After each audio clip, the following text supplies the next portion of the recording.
from the book of Mark, and it's chapter 5, verse 21 through 43, and you can find the passage on page 687 of your Pew Bible.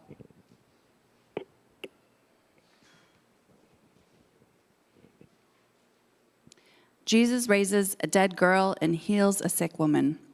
When Jesus had again crossed over by boat to the other side of the lake, a large crowd gathered around him while he was by the lake. Then one of the synagogue leaders named Jairus came, and when he saw Jesus, he fell at his feet.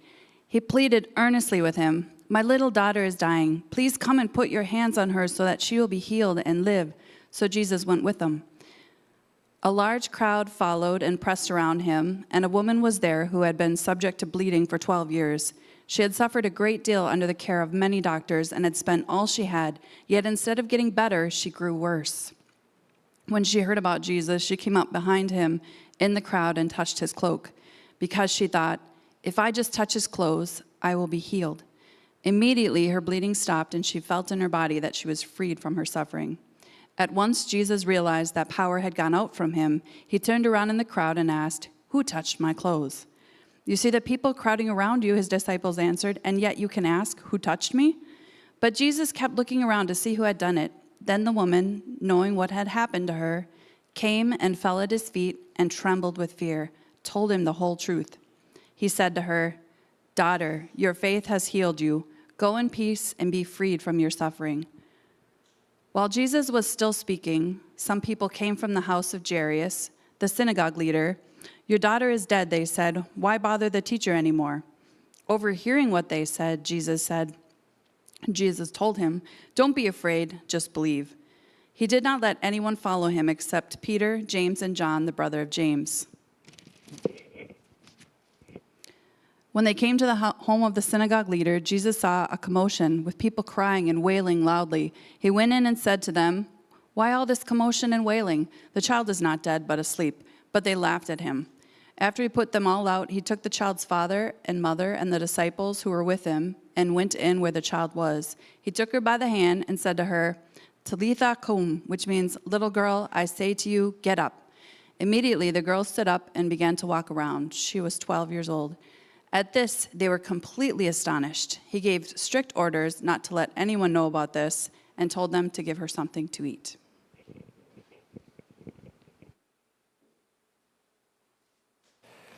Well, good morning. It's great to see everyone here today. It's been kind of a whirlwind of a week, and I know for those of you who are part of the Kindy family, it's been kind of a whirlwind week as well, but we're glad to have you here. Carrie Jo, hopefully you get to take a deep breath a little bit after all the preparations and that, and Reverend Dr. Billy Simba, who's been staying with us and spoke yesterday at Joan Kindy's memorial service. It's great to have you with us today, and of course Don and Sherry. Just amazing day, and it was an amazing day yesterday for Joan Kindy's memorial. For those of you who don't know, Joan was a longtime member of this church, and even she and Don, her husband, pastored this church for I think 8 years back in the 80s, and just has been a significant part of this church for a very long time. But one of the things that became very apparent at the memorial service is just how much influence Joan had really all around the world. In fact, we live streamed the memorial service, and there were 100 people, there were 100 streams going, watching from all around the world. And we didn't look and see, where all they are from. I know we can go into the analytics and figure that out, but I know it was all over the United States. It was all over the world. And so she was just kind of a force of nature, I guess you could say. And that kind of leads me into one thing that I want to say before we get into the message is next week we're going to be starting a new series. And this is a series that I've never, in all of my 26 years of ministry, and in fact I was trying to think growing up, I don't think I ever heard a sermon or a series like this.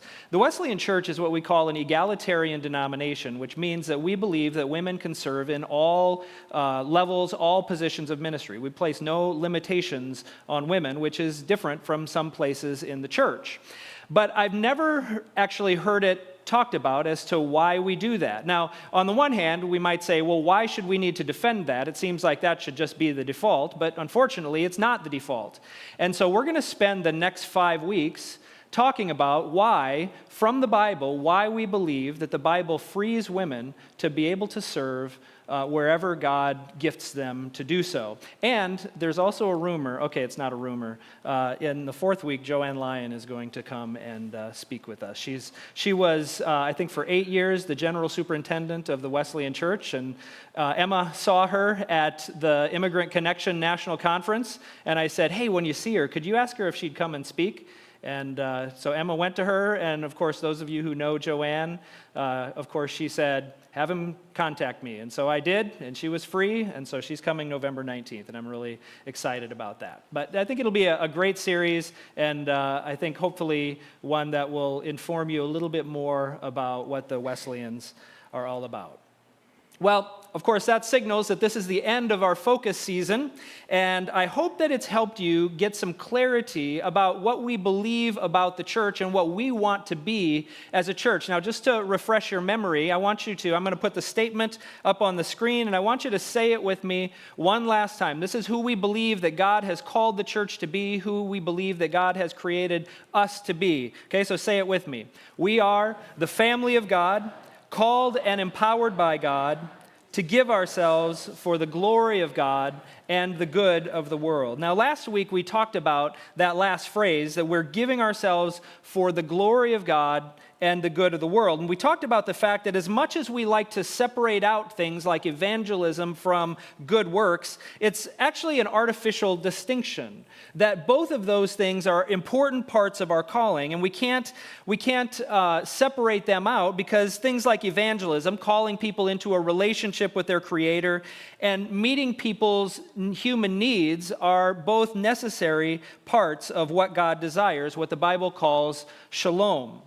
When we work for the glory of God and the good of the world, we are working for shalom in the world. And so today, we're going to look at an episode from Jesus' life, the one that Layla read a little bit earlier. So if you don't have your Bible open, I want you to open back up to that passage again, Mark chapter 5, 21 through 34. Layla, what was the page number of the Pew Bible again? 687. All right. Did I get that right? You're way back there, so I had a hard time hearing. All right?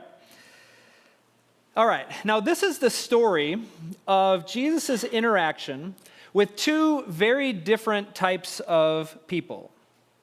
The first was a synagogue leader named Jairus. I guess you could have called him maybe a pastor, a Jewish pastor, leader of the synagogue. Sometimes they were people in an official position. Sometimes they were lay people who just led the synagogue. But in any case, Jairus would have been a pretty popular guy. If he was a good synagogue leader, if it was a large synagogue, he could have been considered a celebrity. He would have been fairly wealthy. He would have been well respected. He had a lot going for him. For instance, he was a man, which was an advantage in that day. He was ritually clean, and he was at the center of the religious community. And so on the one hand, we might think it's pretty natural for a good religious man to go to Jesus when he had a problem.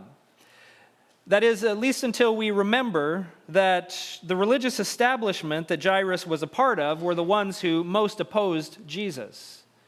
And so it could have been seen that he was an enemy of Jesus. Now, people in Jesus' day believed that if you were faithful to God, then you would be exempt from suffering.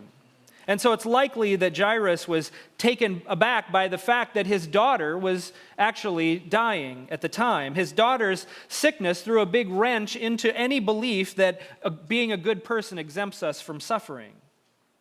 And so yes, he was a good religious leader, but it was a pretty desperate move for him to go to Jesus of all people.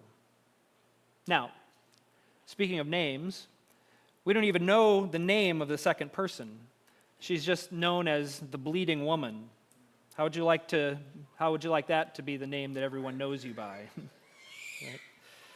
And you've probably heard things like that when you were a kid, right? Or you've had people call you lightning, right?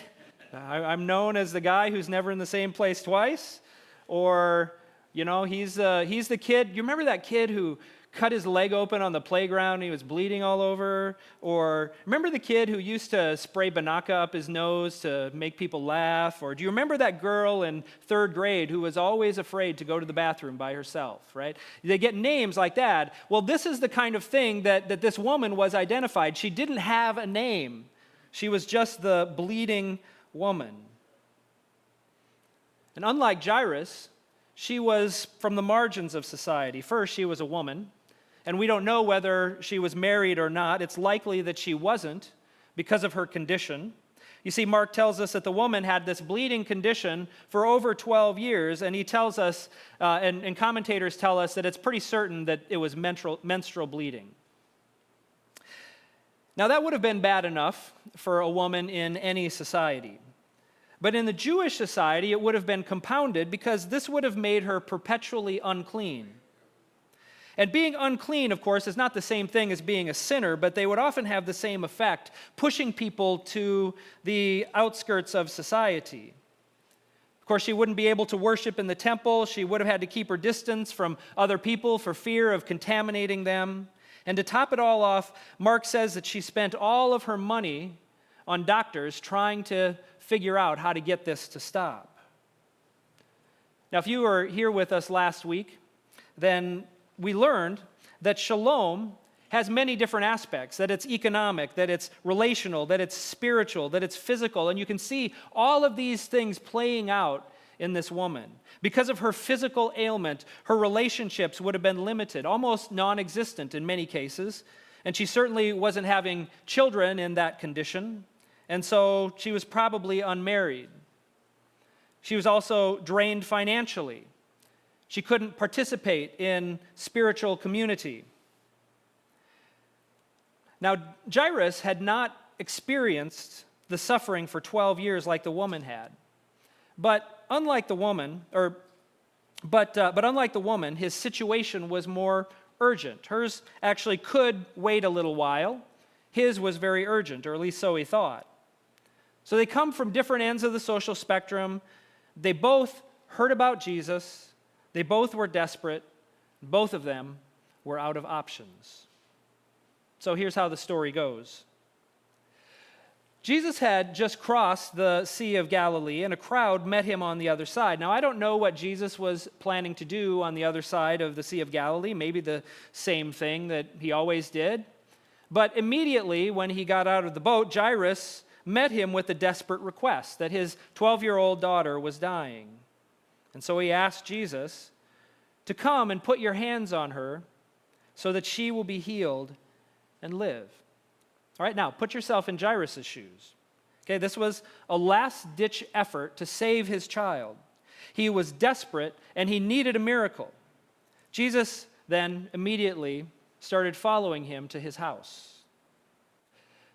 And while he was on his way, the crowd was pressing in on him. They didn't have a lot of boundaries back then, not much personal space in Jesus' day, but suddenly Jesus, seemingly out of the blue, just stopped. And he asked, "Who touched me?"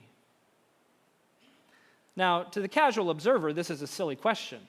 Remember, the crowd was pressing in on him. And so to ask the question, "Who touched me?" was kind of silly. And actually, the disciples said as much when they basically said, "What kind of question is that, Jesus? Everyone is touching you." But that's not what Jesus meant. He knew that there was something in particular, there was someone in particular. Yes, the whole crowd was pressing in, but there was one person in particular who touched Jesus.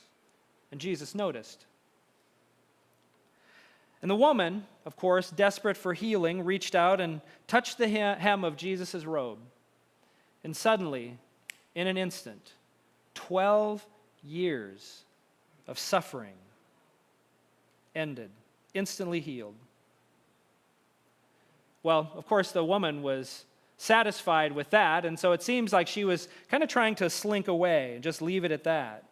But in an incredibly puzzling move, and a move that I think was probably really frustrating to Jairus, Jesus stops and looks for the woman. He says, "Who touched my clothes?"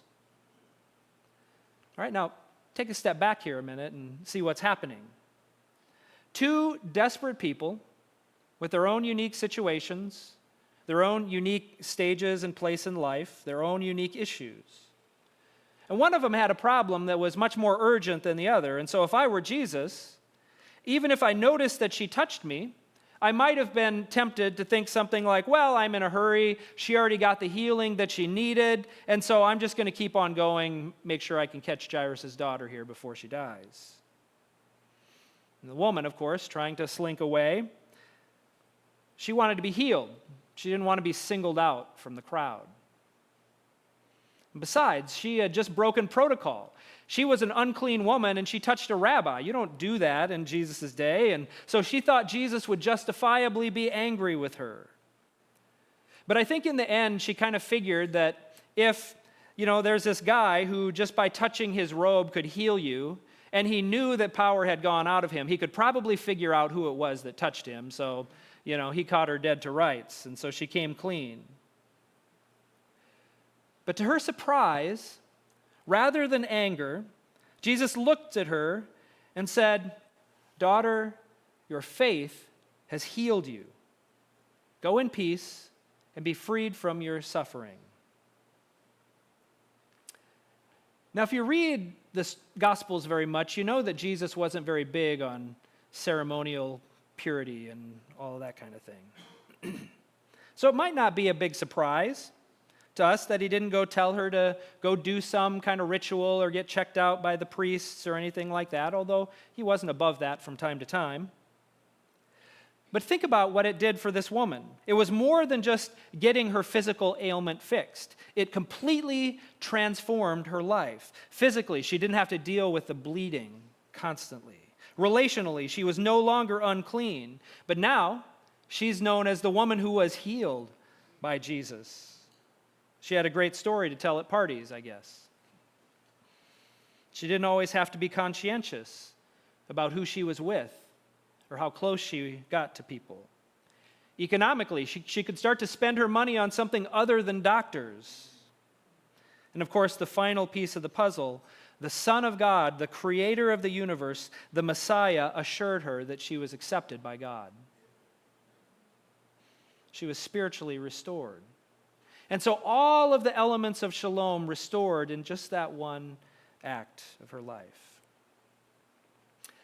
Well, in the meantime, Jairus was waiting for Jesus, and someone came to the crowd, I guess, and said, "Jairus, hey, don't bother the master anymore. It's too late. Your daughter has died." But before Jairus could even get a word out, Jesus encouraged him. He said, "Don't be afraid, just believe, just have faith." He stopped to help the woman, but he didn't neglect Jairus either. And so Jesus told the crowd to stay where they were, and he had only Peter, James, and John follow him to Jairus' house. And when they arrived, everyone was wailing because of the girl, but Jesus said to them, "Don't be sad. She's not dead, she's only sleeping." And everybody got a good chuckle out of that. Jesus, what are you talking about, man? And when he went into the house, he took her by the hand, and he said, "Little girl, wake up. Get up." She did. Jairus thought Jesus was too late. But the truth is, Jesus was right on time. He knew exactly what he was doing. Now, this is a great story. Amazing, amazing Jesus. But the question is, what can we learn about the glory of God and the good of the world? Because that's what we're talking about, isn't it? Well, we'll talk about that in a minute. But first, I want to point out something that we often miss. And if we get this order wrong, then things can go badly for us. We can become, I think, pretty self-righteous sometimes, okay? So it's really important that we get this straight. A lot of times when we read stories like this, we have a tendency to immediately put ourselves in the position of Jesus, right? And I think sometimes that's appropriate. In fact, we're going to do that a little bit later. After all, Jesus sent his followers to do the work that he had been doing, and so we can look to Jesus as our example. But anytime we read a story like this shouldn't be our first move that we go to, because we are not the unique, sinless Son of God. No, the first thing we should ask ourselves is, how am I like Jairus? Or how am I like the bleeding woman? They had very different life experiences, but they both came to the point where they recognized their need for Jesus.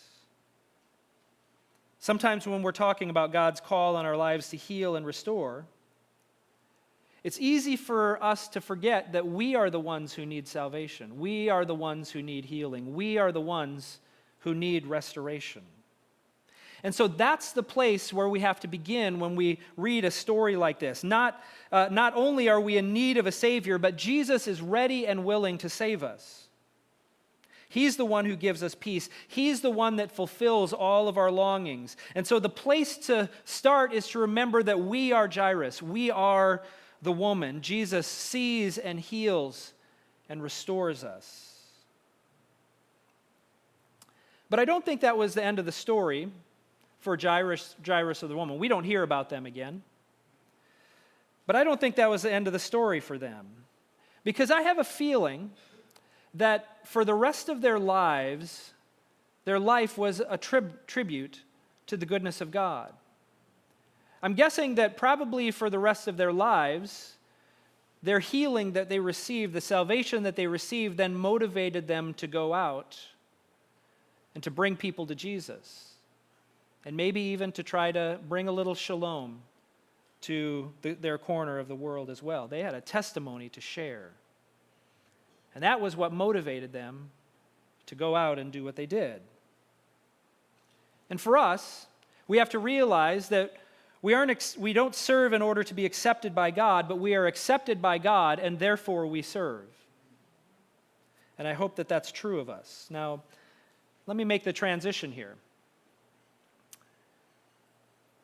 to talking about the ways that Jesus worked for the glory of God and to the good of the world in this situation. Okay? What can we learn from Jesus about ways that we might be able to do this as the family of God? Okay? 5 things. First one is this. The first thing that we see is that Jesus was always about his Father's business. Now, this was true of him way back even when he was 12 years old himself. There's a lot of 12s in this story, isn't it? 12 years of bleeding, 12-year-old girl. Jesus, 12 years old. His family goes to Jerusalem, and of course they go to the temple. That's probably why they went in the first place.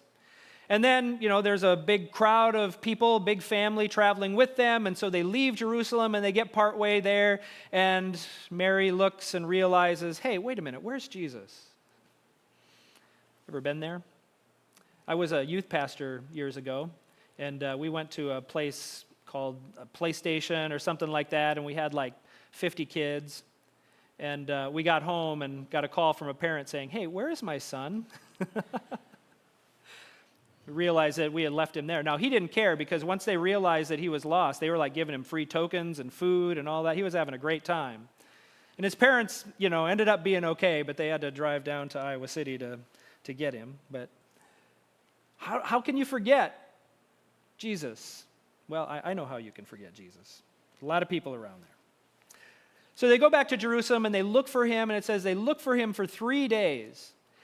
And finally, where did they find him? They found him in the temple. And of course, Mary is part angry and part relieved and has this mixture of emotions, but of course she says, how could you do this to your father and I? How could you do this to us? And Jesus looks at her matter-of-factly and said, why were you looking for me? Didn't you know I need to be about my Father's business? I think the NIV says, in my Father's house, but it literally says, don't you know that I needed to be about my Father? Well, that's true about us as well. And I'm not saying that you always need to be at church, serving in the church, though it would be nice if you would do that sometimes. But the Apostle Paul in 1 Corinthians 10:31 tells us, so whether you eat or drink or whatever you do it all for the glory of God. You have to go to work, probably. You might have to go to school. If you're a parent, you probably have, kids' activities and play dates and sports, music, things like that. Might not be out on the street casting out demons and preaching to people. like Jesus did. But still, whatever you are called to do in your life, do it for the glory of God. You are always about your Father's business. And that means that when you're at work, you're doing your job to the best of your ability, but at the same time, you're thinking in your head, how am I doing this for the glory of God and the good of the people around me? I'm representing Christ. I am an agent of shalom in this situation. Whatever you're doing, you're always about your Father's business. We bring glory to God and the good of the world when we remember that. Second, because Jesus was always about his Father's business, he was always interruptible. He was interruptible. Now, like I said earlier, we don't know what Jesus' plans were when he crossed the lake. I don't know, maybe he knew that Jairus and the woman were over there, but Mark doesn't tell us that. Maybe he planned to go to a certain town. Maybe he was going to go somewhere to a favorite restaurant that he had. I don't know. But what we do know is that when Jairus came to him with a need, Jesus didn't say, listen, man, I've got things to do. I was going to go home. I was going to go see my mom. And then I was going to go catch a show at the amphitheater. And so I think you're probably just going to have to find someone else, okay? Jesus didn't say that. I don't think he ever said that. No, he allowed himself to be interrupted. And then, when he was on his way to Jairus' house, the woman comes and he allows himself to be interrupted again. He stopped and he took time for her. Now, I've had a really busy week this past week. I'm not normally this busy, but with Joan's funeral and memorial service, preparing a message, board meeting, another speaking opportunity that I had on Friday, and a few other things, I was pretty busy. And it always seems like when I have my busiest week, what happens? Someone comes to me with a problem that takes a lot of time. Okay, and I'm tempted, of course, to think, I don't have time for this. I've got so much stuff to do here. But then I always have to remember, you know what? And I want to be very, very clear about this, is that people are not a distraction from ministry. They're not a nuisance. They're not an obstacle to my goals. People are the ministry. People are the most important thing you have to do. Okay, now, not every need is urgent, of course. Sometimes we need to say, hey, can we get coffee next week and talk about it? Okay, but make no mistake, if you have a friend who's struggling and says, I really need to talk to you, I need to talk something through, it really is one of the first and most important things that you can do. Now, with that said, we do have to be careful. Some of you are wired this way. And every little thing, Mrs. Smith comes to you with her latest weekly crisis or something like that. We do have to set some boundaries. We do have to make sure that we're getting rest and we're not constantly being bombarded with things like this. Because if we're worn out ourselves, if we're, constantly giving, and we're not being filled up, then we have nothing to offer people. And so there's a fine line that we have here. But I think most of the time, for most of us, that's not our problem. We tend to be a little bit more task-oriented, and that's true for me. I tend to be pretty task-oriented. Like, my dream job would be just to be able to study and preach and teach all the time, and so that leads me to be task-oriented. I'd love to sit in my study or sit at a coffee shop and read books and write messages and things like that. But that's not my job, and maybe not even the most important part of my job. And if you are task-oriented in that way, then sometimes you need to just remind yourself that people are the most important thing that I have to do, and allow yourself to be interruptible. Now, there are a couple of things that we can do to sort of mitigate this situation. Number one, rely on your church community, okay? That's why it's so important that we have a community full of people who are interruptible, because then you're not always the only one being interrupted, right? So if you find that you're never being interrupted, nobody ever comes to you, you might want to think a little bit and see if maybe that's because you've never allowed yourself to be interrupted and people know that they're going to hit a brick wall when they talk to you. Allow yourself to do that. And what you do then is you then free other people up to be able to do what they do. And the second thing that you can do is you can make sure that you don't fill up your schedule with things, so that when a situation like that, a crisis comes up, all of a sudden it's an emergency. Well, if you have the time, if you can move some things around, then you can prioritize the problems that people have. Okay? So there are a couple of things that you can mitigate for that. But just remember, people are the most important thing that we have to do. So we allow ourselves to be interrupted. Third, Jesus noticed the people behind the problems. Now, one of the most interesting details of this story is that Jesus didn't have to stop and talk to the woman. You realize that? She had already been healed. Done deal. Okay? Now, of course, the healing was important, but Jesus knew that that was not enough for her. She didn't know it, but it wasn't enough for her. Says you can help people without ever talking to them, but transformation only happens with a combination of word and deed. Last weekend we did oil change day, and when we do that, we could just change people's oil and have them sit in here and read magazines or something like that, or look at their phone, and that would be a fine thing in and of itself. Helping people change their oil, that's a good thing.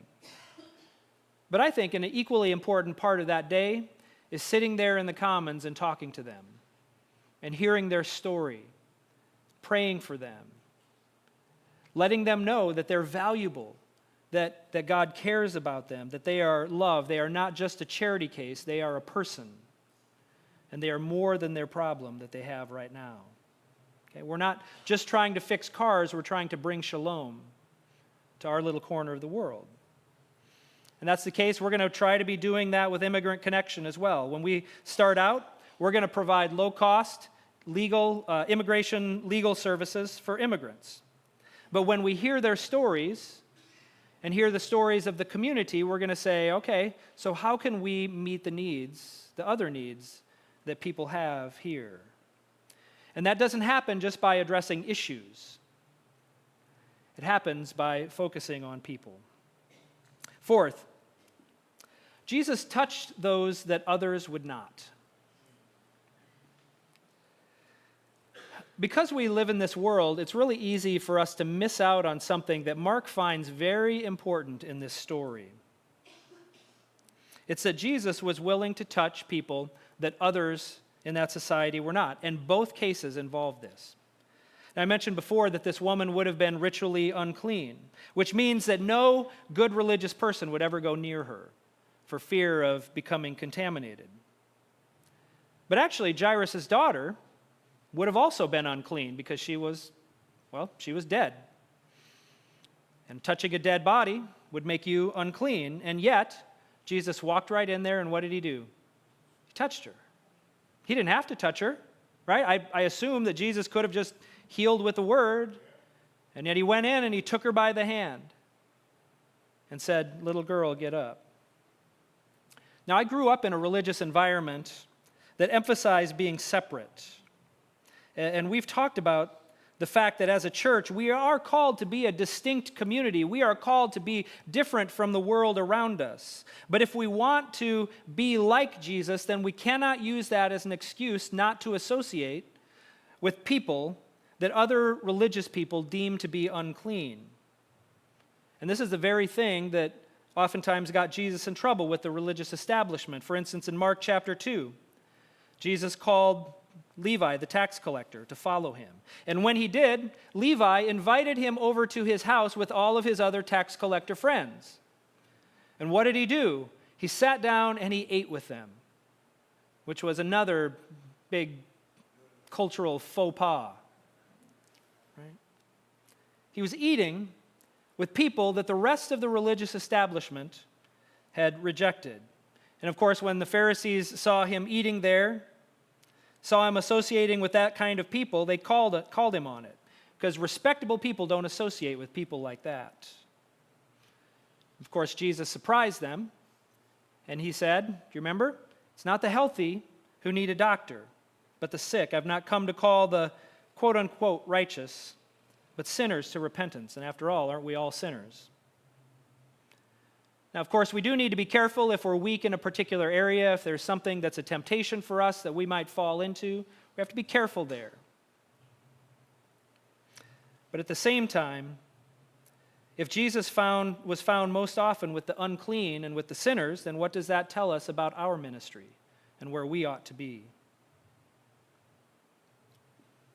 Finally, Jesus accepted all who came to him in faith.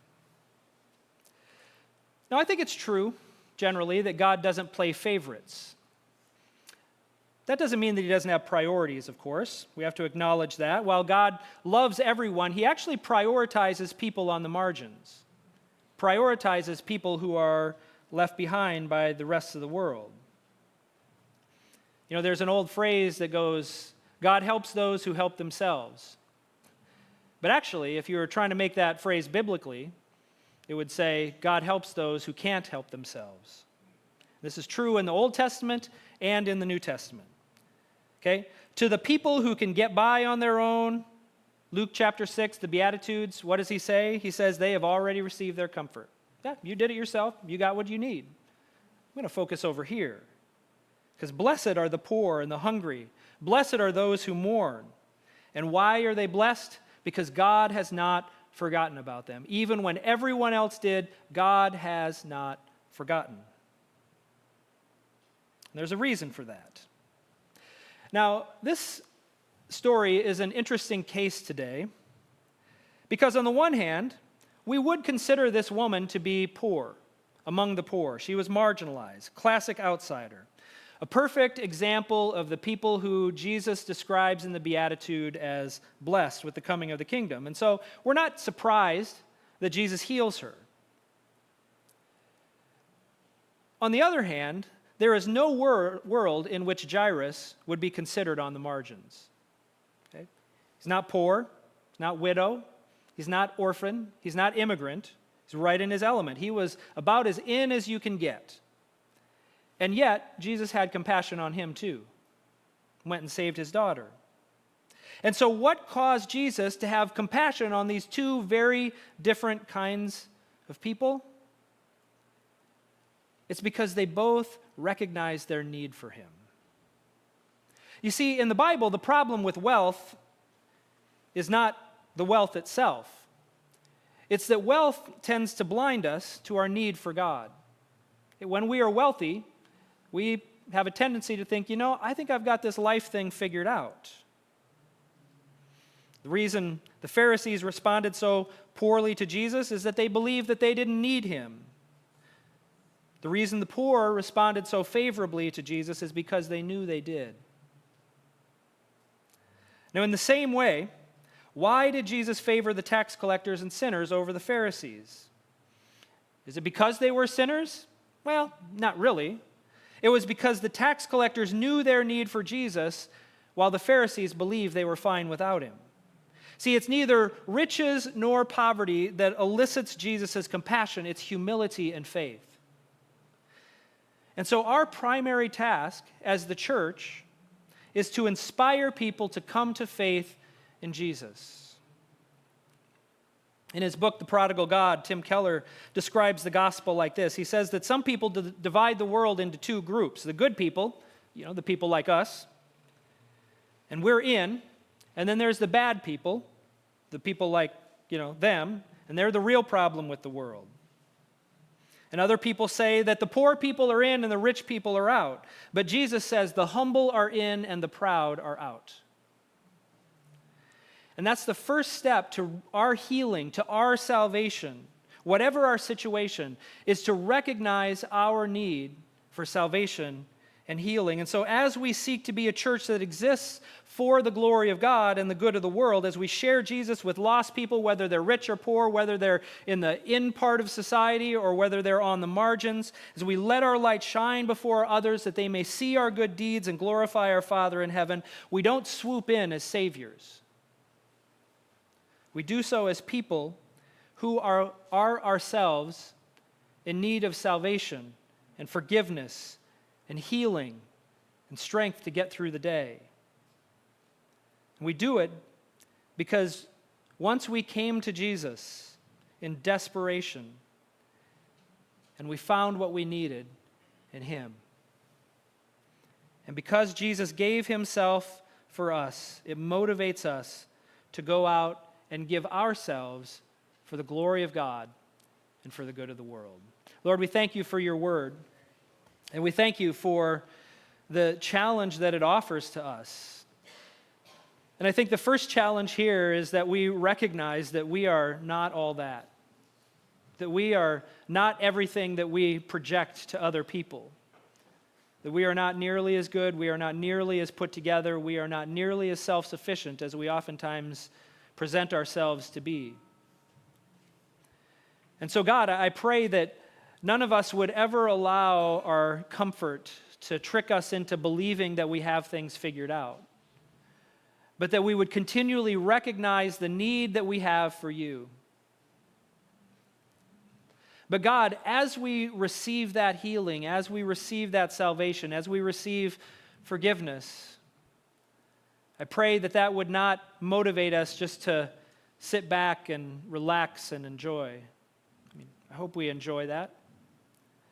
But I pray that it would motivate us to go out to the margins, to go out to the people who know their need for you, and to inspire faith in them.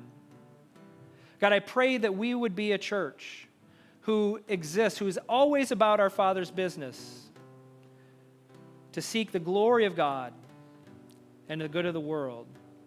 And I pray that as we talk about it in small groups, as we consider what that means, God, I pray that you would give us wisdom and insight into the practicalities of that, into the various ministries that we can do, the ways that we can do that with our neighbors and our friends and our family, the way that we can do that in the programs of our church. May we be about your business always and forever.